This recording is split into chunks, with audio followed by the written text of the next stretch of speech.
1664 मध्ये ज्यावेळेला छत्रपतींनी सिंधुदुर्ग बांधला आणि एकंदरीतच नौदलाची उभारणी केली, त्यामध्ये मोरेश्वर किंवा मोऱ्याचा धोंडा खूप जास्त महत्त्वाचा रोल प्ले करतो. कारण इथेच छत्रपती शिवाजी महाराजांनी साक्षात दुर्गराज आणि एकंदरीतच या दर्याचा राजा म्हणजे सिंधुदुर्गाचं भूमिपूजन केलं होतं. तिथं तुम्ही पाहू शकाल त्याच्या काही खुणा आजही आहेत. म्हणून याला मोऱ्याचा धोंडा किंवा मोरेश्वर का तर साक्षात शिव इथे आहे, महादेव इथे आहेत. त्यामुळे तुम्ही पाहाल जरा क्लोजअप मध्ये म्हणजे मला एक्सप्लेन करता येईल.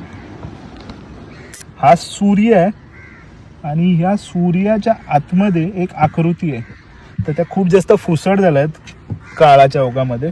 इथे गणपती आहेत, इथे चंद्र आहे, इथे नंदी महाराज आहेत. नंदी महाराजांच्या पुढे पादुका आहेत, पादुकेच्या पुढे साक्षात मोरेश्वर विराजमान झालेले आहेत. आणि हा असा इतिहासाचा साक्षी की मराठे कुठवर जाऊन पोचलेले, पुढे जाऊन नौदलाने कुठपर्यंत आपली मजल गाठली होती, इतकी की अखंड अरबी समुद्रावर मराठ्यांचं राज्य होतं.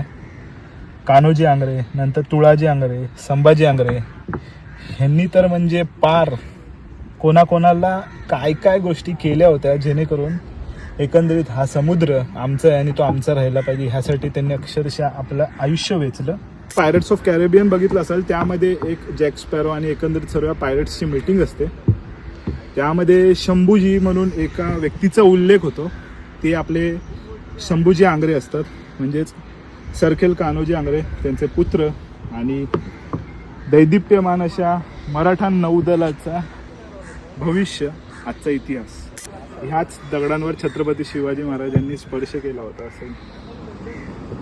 ह्याच दगडाने कान्होजी आंग्रे पाहिले, ह्याच दगडाने तानाजी मालुसरे पाहिले, हिरोजी इंदोलकर पाहिले.